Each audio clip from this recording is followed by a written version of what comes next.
Om Namo Bhagavate Vasudevaya.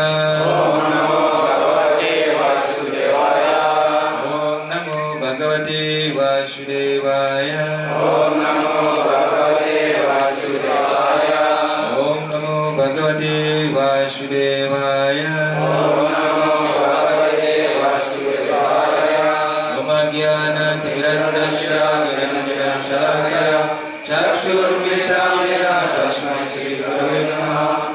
Sri Chaitanya Navadhistam Shravitam Yena Bhutale Swayam Rupa Kadamayam Dadati Swapadantikam Vandeham Sri Guru Sri Prabhupadalam Sri Guru Vaishnavam Cha Sri Rupa Sagrajatam Shagana Raghunatam Itam Shivajivam Sarvaitam Shavartam Dharjana Saitam Krishna Chaitanya Devam Sri Radha Krishna Padam Sahagana Lalita Sri Sahavitam Cha He Krishna Karuna Sindhu Dinabandhu Jagatpate Gopesha Gopika Kanta Radha Kanta Namastute Tata Kanchana Gaurangi Radhe Vrindavaneshwari Tulisavan Sute Devi Pranamami Hari Priye Pancha Kalpatarubhyascha Kripa Sindhu Vyaya Vacha Bhakti Tanam Pavanibhyo Vaishnavibhyo Namo Namaha.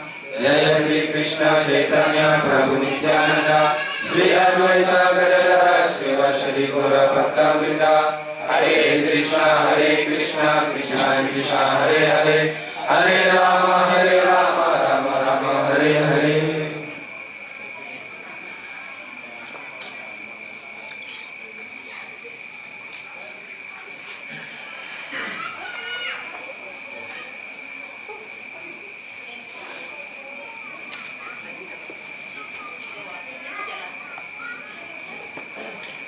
Malam ini adalah perayaan berpulangnya Srila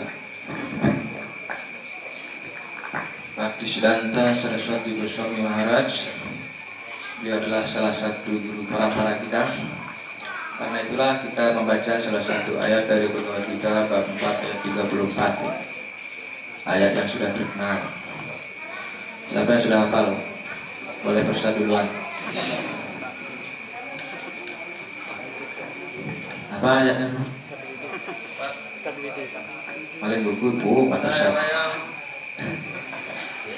Bab 4 ayat 34. Tadvidi pranipatena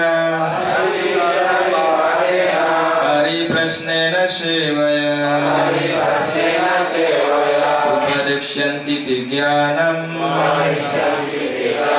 Jnaninas tattvadarshinaha. Tadvidi pranipatena Pariprasnena sevaya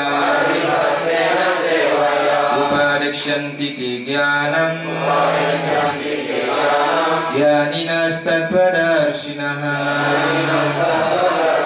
Tadvidi pranipatena Pariprasnena sevaya Upadikshyanti tigyanam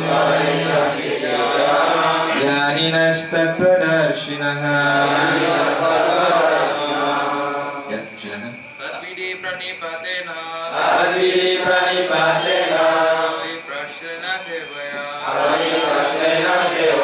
Upadikshyanti tigyanam Jnaninas tattvadarshinaha.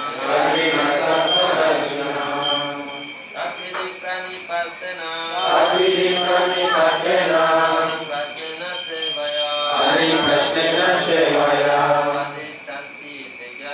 Upadikshyanti tigyanam Jnaninas tattvadarshinaha. Tadvidi pranipatena Pariprasnena sevaya Upadikshyanti tigyanam Upadikshyanti tigyanam Jnaninas tattvadarshinaha. Mataji. Tadvidi pranipatena Pariprasnena sevaya Upadikshyanti tigyanam Jnaninas tattvadarshinaha. Oke. Tat, pengetahuan itu tentang berbagai korban suci. Widhi, cobalah untuk mengerti.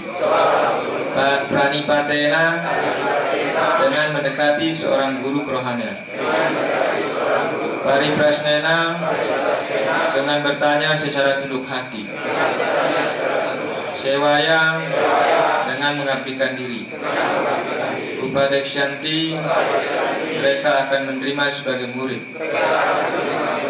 T, engkau. Dianam, ke dalam pengetahuan. Dianina, orang yang sudah insaf akan diri. Tatwa, mengenai kebenaran.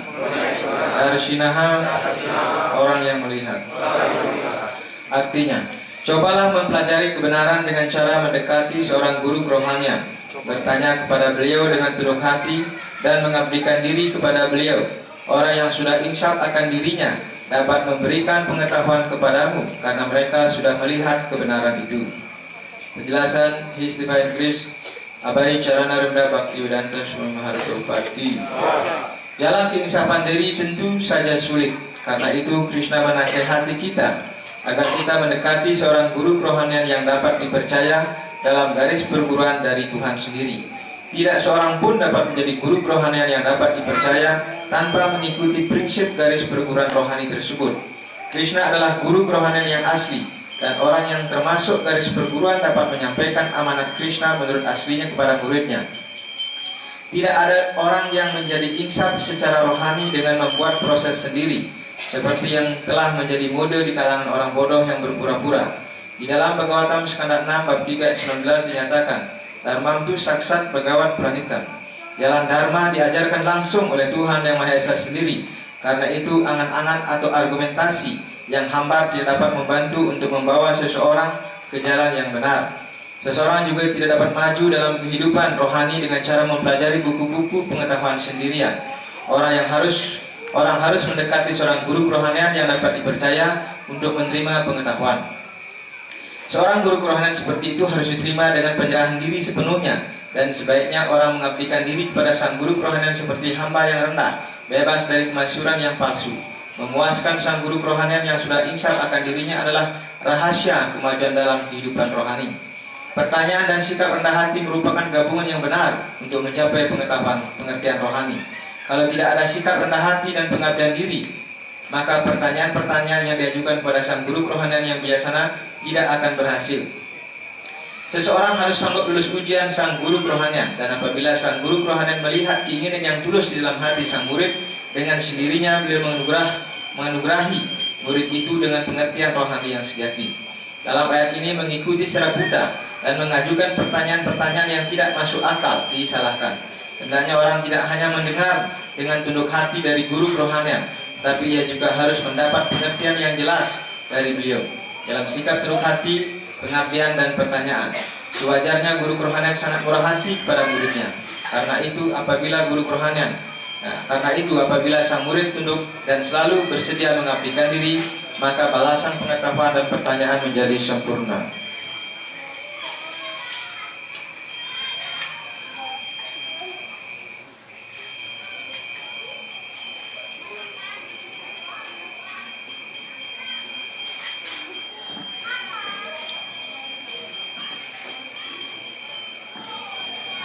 Hare Krishna Problem Mataji.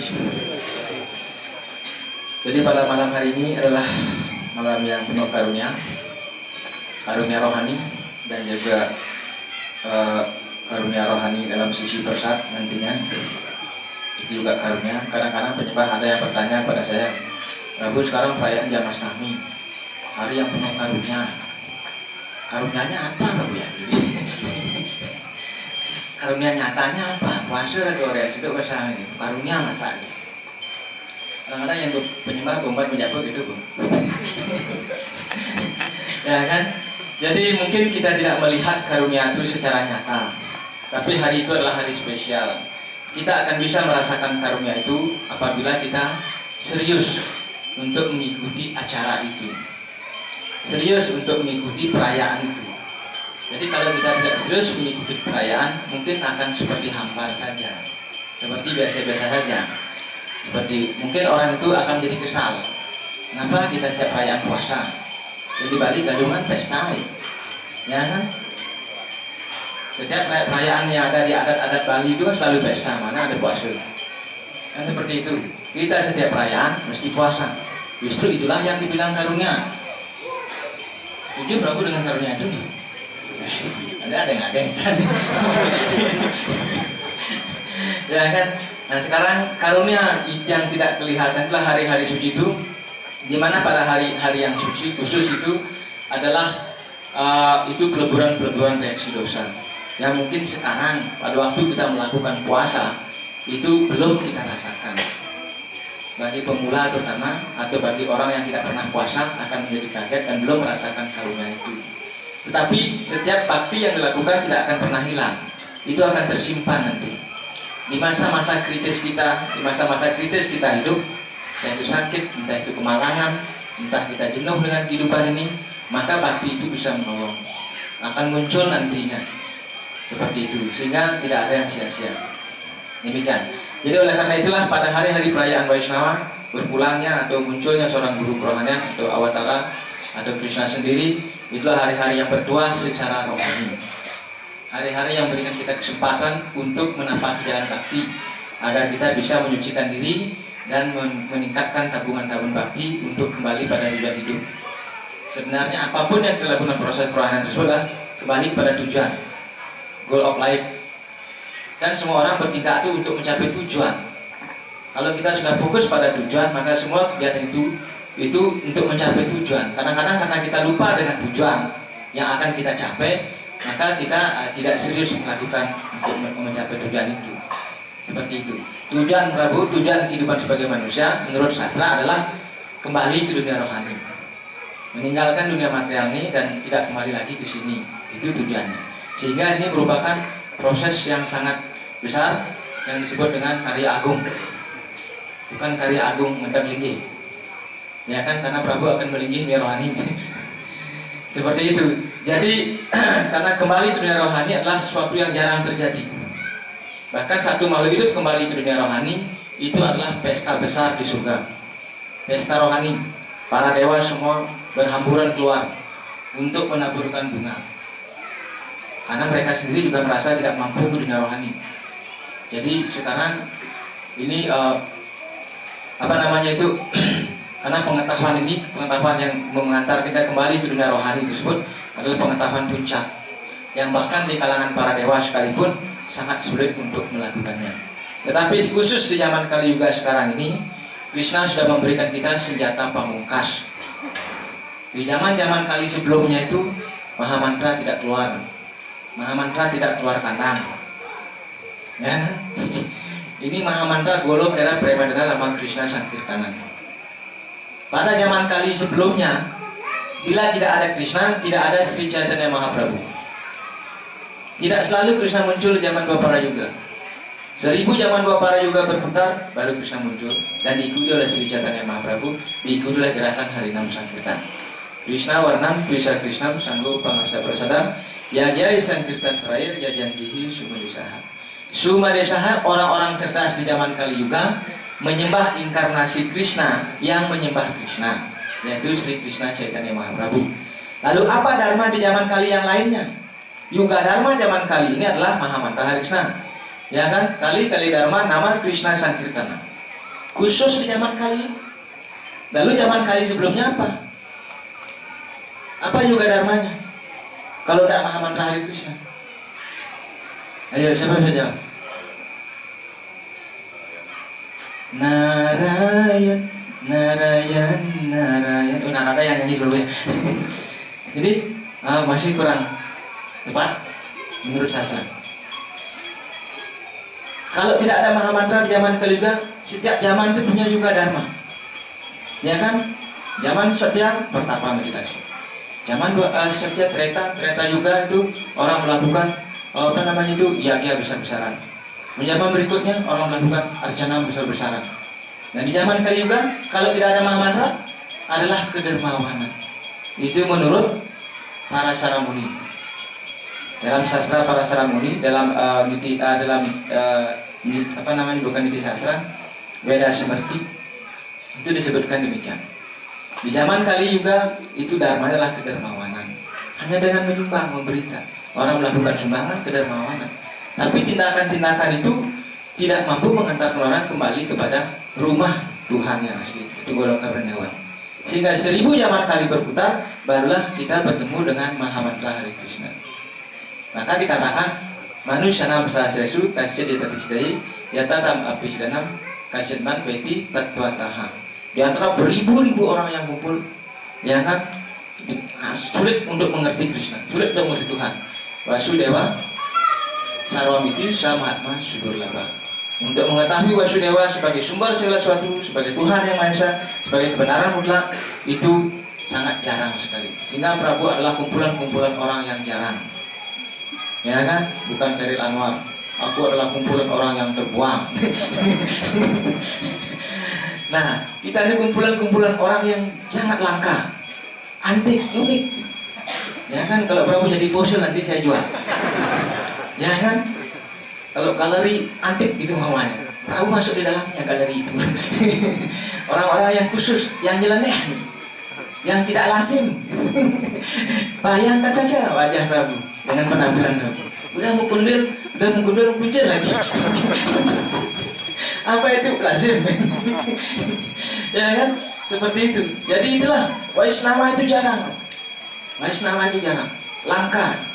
Ya kan? Dan tidak setiap zaman banyak seperti ini. Hanya 1000 zaman kali berputar baru. Nah, sulit mengenai Tuhan. Janmadi asayata. Tuhan adalah sumber segala sesuatu. Orang tidak tahu sumber sesuatu itu siapa.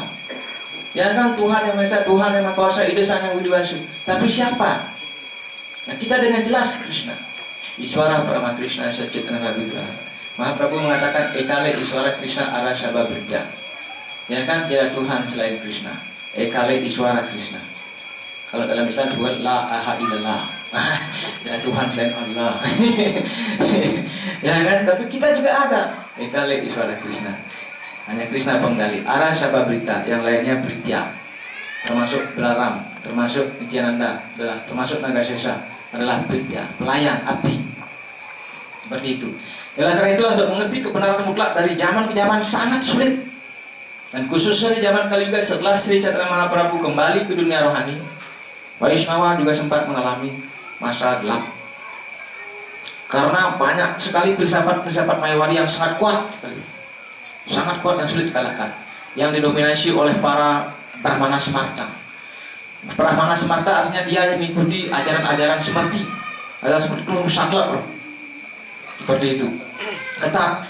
Jadi berdasarkan kasta, kelahiran, seperti itu. Yang lahir di keluarga Brahmana langsung jadi Brahmana. Sangat ketat sekali, fanatik sekali.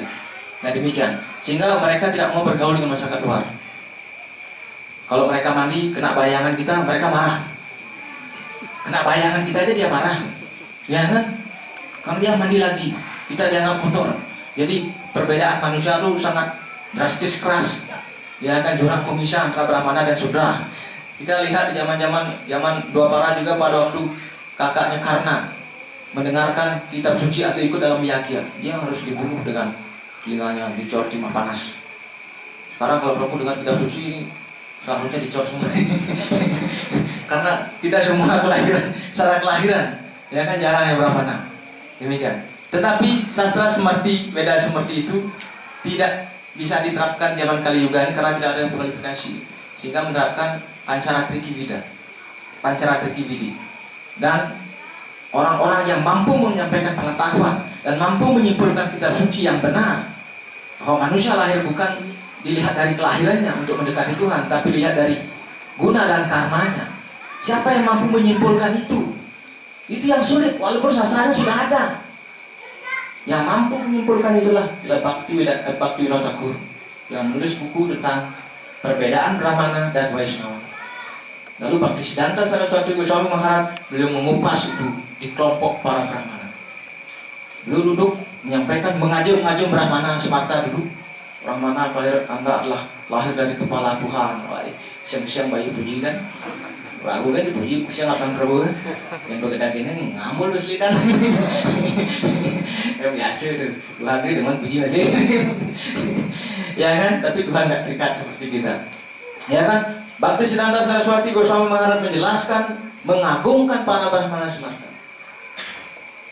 Tapi pada akhirnya beliau mengatakan, beliau juga akhirnya menyampaikan Vaishnava itu posisinya seperti apa. Nah, dan terakhir beliau menyimpulkan bahwa seorang sudra sekalipun apabila mempunyai sifat-sifat Brahmana, maka dia disebut Brahmana. Tetapi orang lahir di kalangan Brahmana, bila mempunyai sifat-sifat sudra, maka dia tidak bisa disebut Brahmana, berdasarkan bukti-bukti sastra. Bahkan dalam sifat Mahaprana dikatakan Vaishnava Swapacu Guru, Aswaswa Guru Nasyat. Apabila dia bukan seorang Vaishnava, maka dia tidak bisa menjadi seorang guru kerohanian.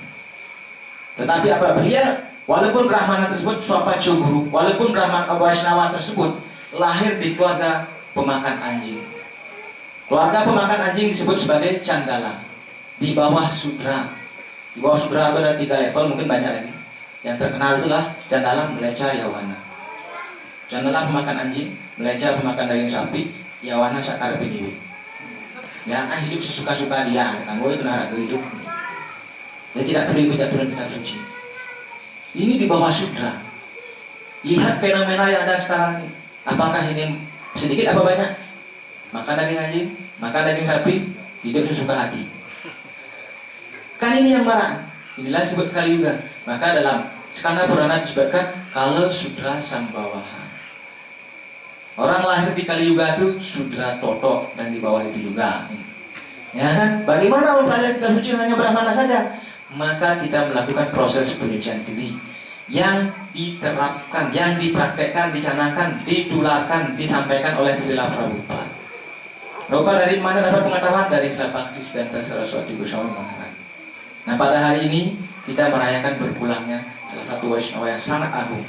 Beliau berasal dari garis Krul Brahma Model Garis Sampradaya, dan beliau adalah Srila Bhaktisiddhanta Saraswati Goswami Maharaj.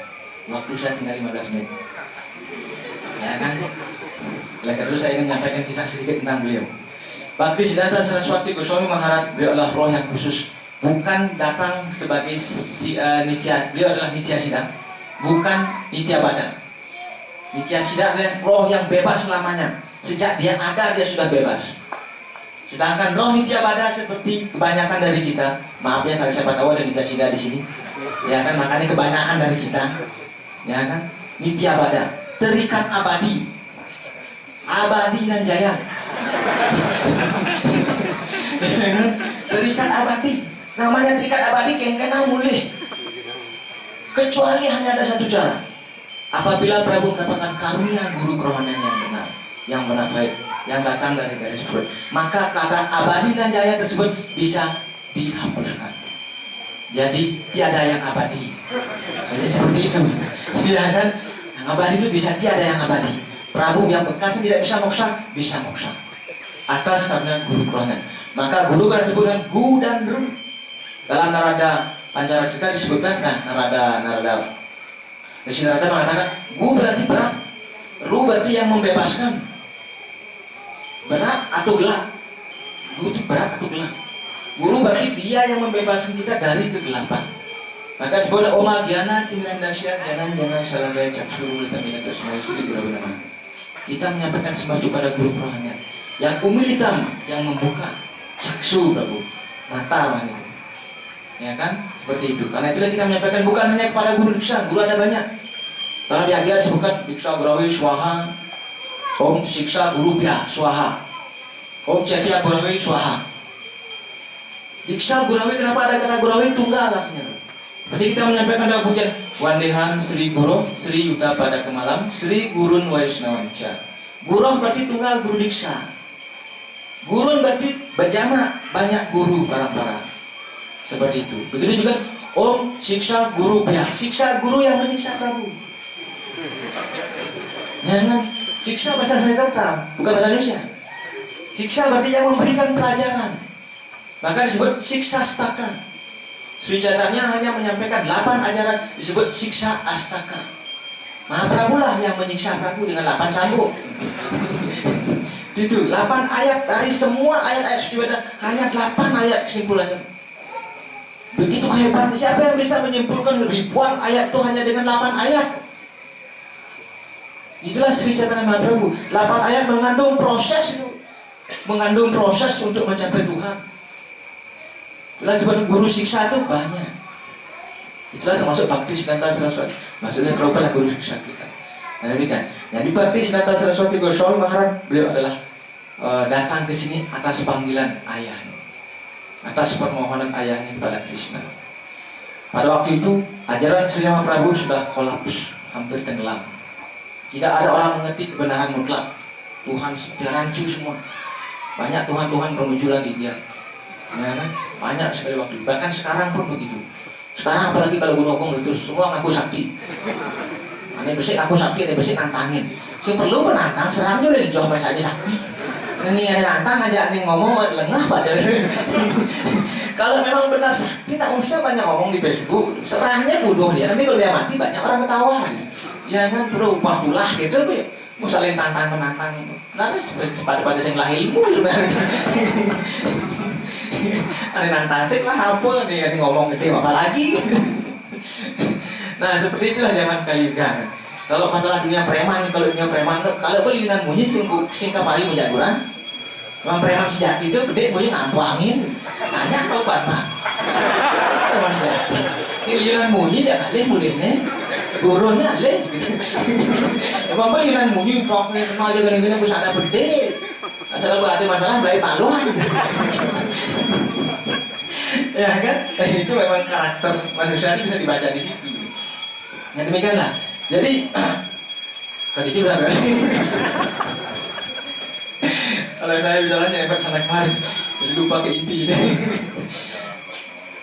Nah jadi Waisnawa jatuh kan seperti itu. Ya sudah, bukan jatuh sama sekali, tertutup karena orang mengerti kebenaran. Dan pada itu zaman Bhakti Vinod Thakur, beliau sibuk dengan tugas-tugas beliau, walaupun beliau sibuk juga mengajarkan, tapi karena beliau tunduk hati sekali, beliau merasa tidak mampu untuk menetapkan kembali ajaran Mahaprabhu yang sebenarnya. Sehingga setelah beliau mempunyai anak-anak 9 orang baru punya anak-anak waktu itu, putra putri lah mungkin. Kemudian beliau mohon anak yang ke-10. Ya kan beliau berdoa pada Krishna, saya tidak mampu untuk menetapkan kembali, membangkitkan kembali ajaran Sri Chaitanya Mahaprabhu. Oh Krishna, tolong utus wakil Anda untuk melanjutkan misi Sri Chaitanya Mahaprabhu.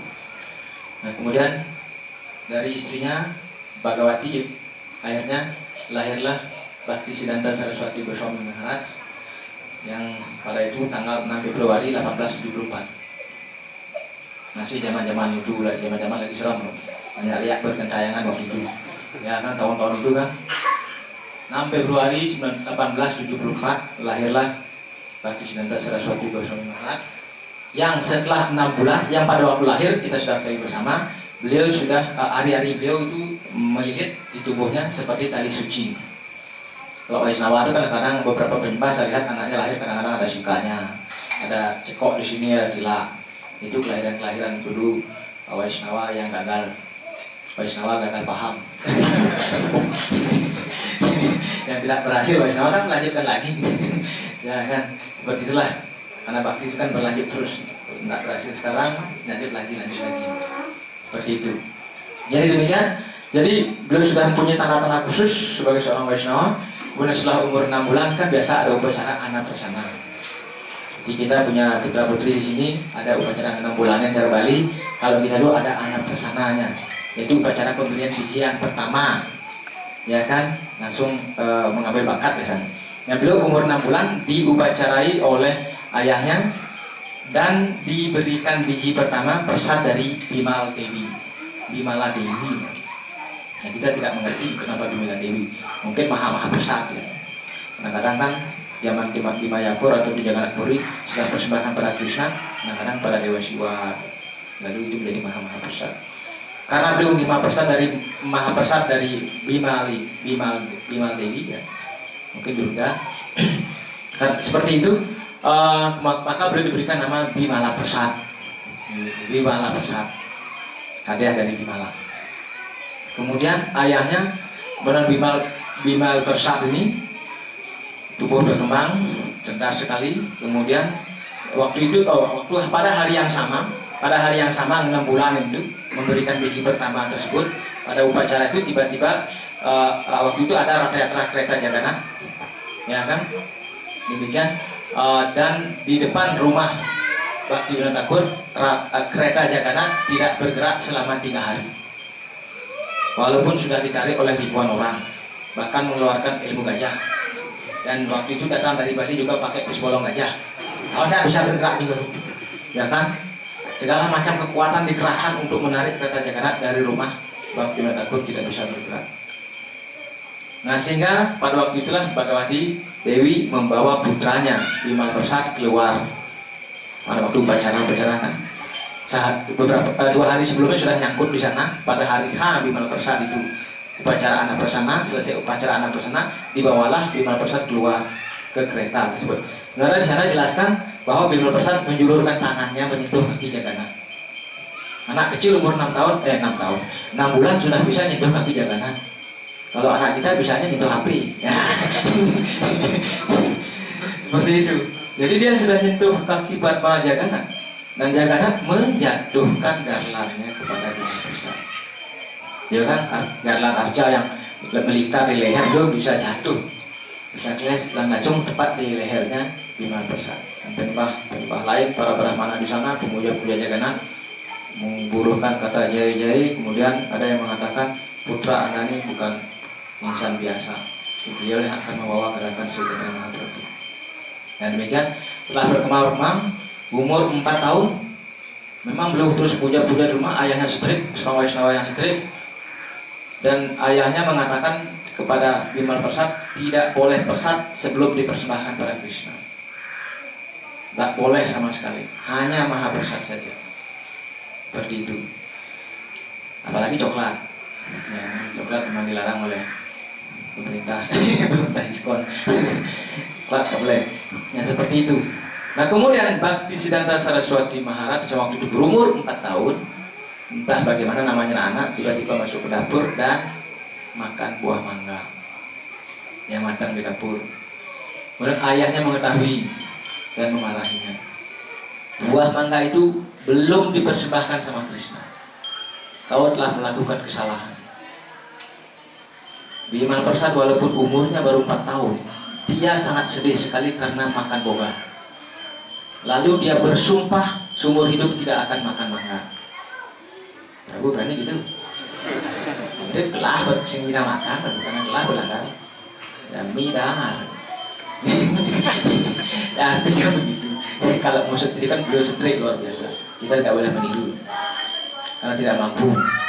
Sampai akhir hayatnya beliau tidak pernah makan mangga sejak saat itu karena merasa malu sama Krishna, merasa berbuat salah, telah melanggar aturan kewaisnawaan. Seperti itu. Nah, itu untuk beliau. Ada yang bisa kita ikuti, ada yang tidak bisa kita ikuti. Kalau mau straight sih cepat maju. Nah, demikian. Karena kita nggak straight ya begini aja, batu lablab. Ya, batu lablab aja lebong. Saya lablab kubu. Ya, tapi kemajuan tak bisa diukur dari luar. Itu masalah hati Prabu dengan Krishna. Saya hanya menyampaikan secara umum saja. Kalau Prabu itu doa hati kan terima penjelasan DWS maju. Yang Prabu ngelawan berarti dia jangan tampil. Nah, seperti itulah. Jadi akhirnya beliau berkembang menjadi putra yang sangat cerdas sekali. Sekolah umur 7 tahun. Beliau sudah menghafalkan semua Bhagavad Gita. 700 sloka di luar kepala. Bukan tak ingat Prabu. Kalau Prabu di luar kepala kan tak ingat. Ini di luar kepala benar-benar cara mimis. Saat perkata-perkata itu hafal dan maknanya. 700 sloka. Prabu bab 1 dia pasti nggak ingat. Bab 1 apa judulnya? Kira 700 sloka. Manpun nomor HP bisipis pada hafal. Nah kan bang. Daripada sing Prabu gitu. Nah seperti itu. Jadi 700 sloka hafal ayat dan maknanya dan mampu memberikan penjelasan lengkap. Dan demikianlah beliau menjadi sarjana yang hebat. Singkat ceritanya membuat majalah Surya Siddhanta. Karena itulah, karena pengetahuan beliau yang luas, bisa dikatakan bahkan seperti kamus berjalan, Sanskerta, astronomi, perbintangan, hafal semua. Seperti itu, sehingga beliau setiap hari beritanya di majalah itu selalu berbeda. Sehingga para wartawan juga bingung, kenapa Anda bisa mencari berita tiap hari beda-beda tentang dunia rohani? Beliau mengatakan, dunia material ini kecil Pak. Ya kan, dunia bumi ini kecil, dunia material 96 juta alam semesta. itu hanya 1/4 dari dunia rohani. Kalau di bumi saja beritanya tiap hari berbeda dari koran, apalagi dunia rohani beritanya yang dunianya luas. Apa keuangan ada berita seperti itu. Karena beliau sudah tembus mata melihat semua dunia rohani, tidak susah menulis. Maka dari sanalah beliau mendapat gelar Siddhanta. Ya kan, karena tekun berbakti, bakti Siddhanta. Ya kan, Siddhanta artinya Siddha, anta berarti puncak daripada Siddha, orang-orang suci, orang-orang yang sudah mencapai kesempurnaan disebut Siddha. Beliau adalah kesimpulan orang-orang mencapai kesempurnaan, makanya Siddhanta. Seperti itu.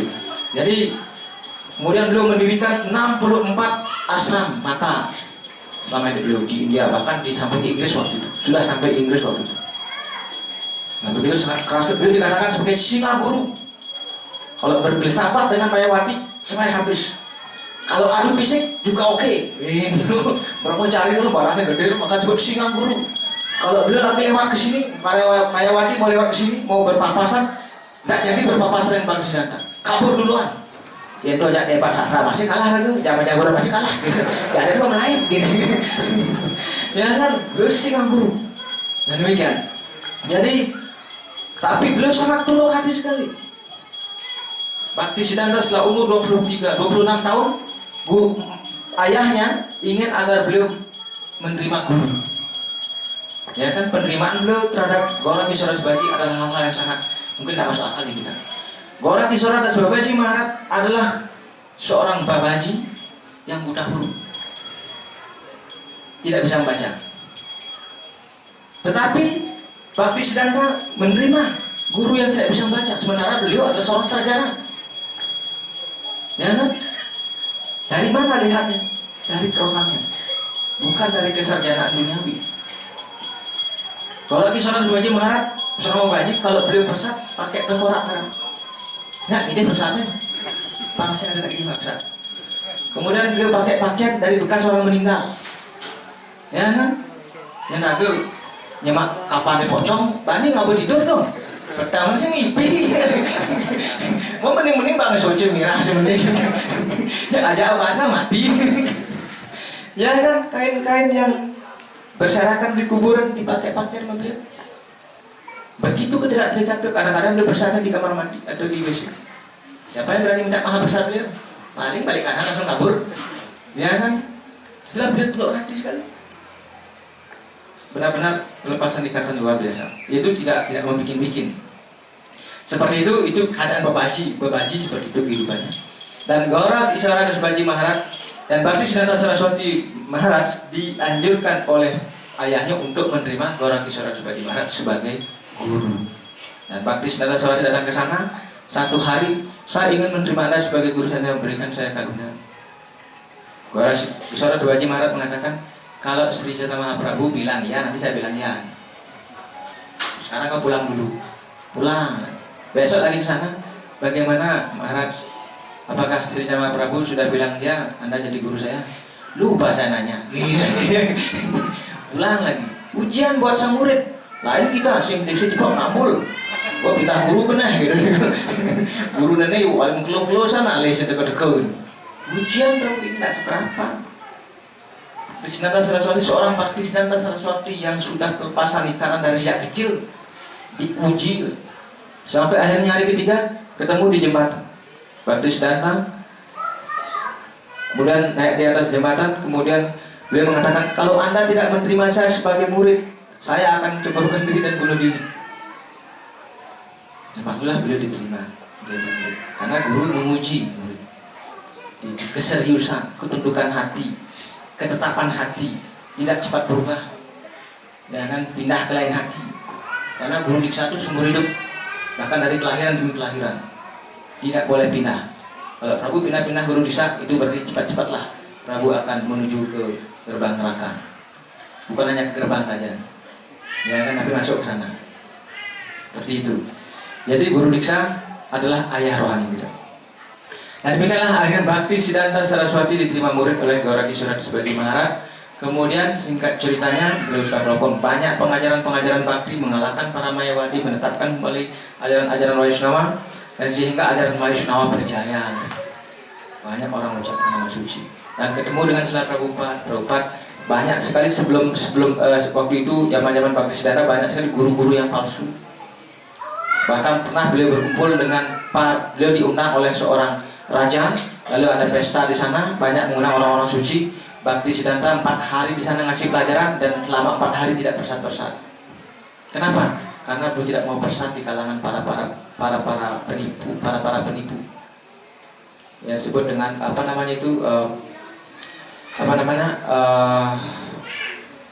saki beki seperti itu kan. Sahaja artinya pura-pura maju kerohanian tapi sebenarnya melanggar semua aturan. Itu disebut sahaja. Misalnya kalau Krishna tinggalin tempel geling ya, Krishna guling gitu. Masih ada demo baunya geling gitu. Kadang-kadang ada kabel bawang, bilang mau jamu maksudnya mata geling. Seperti itu. Itu yang disebut dengan sahaja. Banyak di kalangan Bhaktisiddhanta seperti itu. Sehingga beliau tidak mau bahkan bersat sama mereka, beliau tidak mau. Lebih baik pilih puasa karena belum memberikan energi yang kuat biar mereka bisa berubah. Nah demikian, jadi kemudian setelah beberapa waktu umur beliau menjadi brahmacari seumur hidup, tidak menikah. Kemudian ayahnya meninggal dan ibu juga meninggal, tapi sebelum meninggal ibunya berpesan, nah lanjutkan mengajarkan kebenaran mutlak dan gerakan Sri Chaitanya Mahaprabhu. Lanjutkan perjuangan itu. Lalu ibunya berpulang, ayah juga berpulang. Setelah itu gurunya juga berpulang.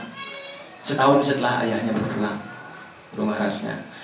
Nah kemudian seperti itulah Srila Bhaktisiddhanta Saraswati Goswami Maharaj. Akhirnya beliau pun kembali ke dunia rohani pada tanggal 1 Januari 1937. Beliau mengajarkan di abad 19 dan 20. Beliau hidup di masa abad 19 dan 20. Ya kan? 1 Januari 1937 beliau berpulang dan kembali ke badan rohaninya. Beliau bukan makhluk hidup biasa, dikatakan beliau Nityasiddha. Di dunia rohani beliau adalah seorang manjari.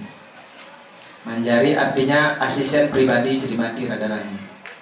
Beliau bernama Nayana Mani Manjari. Seperti itu. Jadi ini Goloka langsung turun. Asisten pribadi Radharani, Srimati Radharani. Ya kan, kalau kita di sini asisten pribadi Rawana.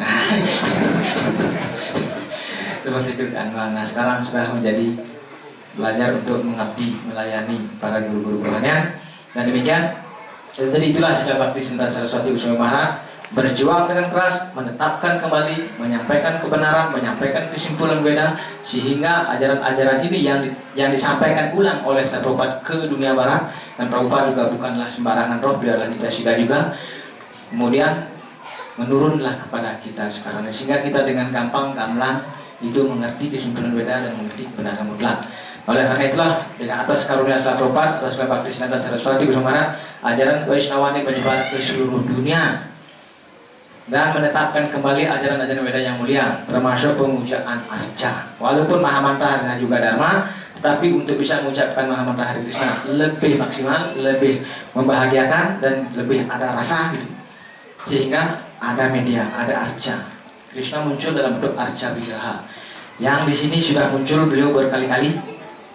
Jadi atas semangat Prabu Mataji berbakti, karena Krishna datang sesuai dengan bakti seseorang. Ya kan, ya tamam prapadade tam satewa bajamiham, sejauh mana engkau menyerahkan diri padaku, maka aku datang sesuai dengan penyerahan diri. Dan sini para penyembah semua terus berbakti, semangat, antusias, saling membantu, saling mengingatkan. Atas bakti yang semangat seperti itulah, maka Sri Gauranite muncul, kemudian Jagannath Balaram Subhadra muncul, dan Narasingha sudah muncul. Walaupun kecil karena bakti kita dulu mungkin kecil, sekarang beliau akan muncul lebih besar. Ya. Beliau sedang siap-siap naik pesawat dari Maitur sini. Ya kan, arca beliau sudah ready Prabu ya, sudah mau ready, sudah hampir seperti itu. Dari Jagannath Puri ya, dari Jagannath Puri itu. Saya lihat fotonya, kalau nggak salah, saya tidak tahu banyak karena di sini ada SPT, manajemennya ada. Saya cuma dengar berita burung saja, mudah-mudahan nggak salah burungnya nyampein. Ya kan, jadi Narasingha bukan Ugra, Tapi begini, perlat Narasinga berikan berkah. Ya kan, kalau punya Ugra Narasinga cocok ada di Balian. Ugra Narasinga itu memang karakter merah, tapi di sini di satu-satu kita memuja perlat Narasinga yang memberikan karunia. Narasinga yang lagi damai. Damai bukan berarti tanpa kekuatan. Ya kan, bagaikan laut yang luas tuh, walaupun tenang, kalau Prabu nyemplung sana Prabu gelap. Narasinga juga begitu, walaupun beliau berkenan damai senyum-senyum, tapi kalau ada yang error disepak. Seperti itu. Makanya Om Ring Som Mugram Biram Maha Wisnum Jalatam Sarwa Tukang Narasinga Bisana Badam Percum Bercam Nama Biham. Maha mantra Narasinga. Itulah maha mantra Narasinga. Walaupun kalem-kalem begitu, jangan coba-coba. Ya kan?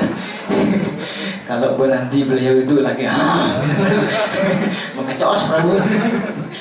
Nah, nanti beliau akan datang. Sebelum beliau datang ke sini sudah disiapkan tempat di sini. Jadi saya sudah bikin rupa. Nah, selesai pembacaan kita ini, kita akan menempatkan, ya karena tempel ini sudah selesai, sudah ngeruak karang dulunya, sudah ngeruak tempel dulunya, dan kita tidak begitu banyak upacara untuk hal ini karena cuma renovasi. Tapi yang saya baca dari buku-buku tentang ngeruak karang, tentang breaking ground ya, tentang itu ngeruak bangunan, itu ada 9 batu yang nanti kita tempatkan di sana sebagai penyangga, dan ada untuk batu-batu itu ada mantra-mantranya. Nanti kita taruh sebentar, itu sudah cukup. Seperti itu bisa dilanjutkan dengan pembangunannya. Nah, ada ritual yang khusus karena ini tempat sudah dikeras itu dari dulu. Demikian. Jadi oleh karena itulah mari kita sama-sama kerjasama mewujudkan hal ini dan bisa tercapainya nanti di bulan Mei kalau salah ya, itu Narasinga Chaturdasi. Beliau akan muncul dari pilar sana lalu kita ke situ. Dan demikian. Jadi itu yang bisa disampaikan. Prabu Dhamma Dajis. Saya mohon maaf yang sebesar-besarnya, tidak ada bermaksud menyinggung siapapun juga, karena ya gelah bareng, karena beginilah keadaan saya belanjut gitu. Ya kan, ada hal yang tidak berkenan mohon dimaafkan. Jadi tidak bermaksud apa-apa sama sekali. Jadi Islam Prabhupada ki jai, Sama kita ki jai, Gaura Premanande.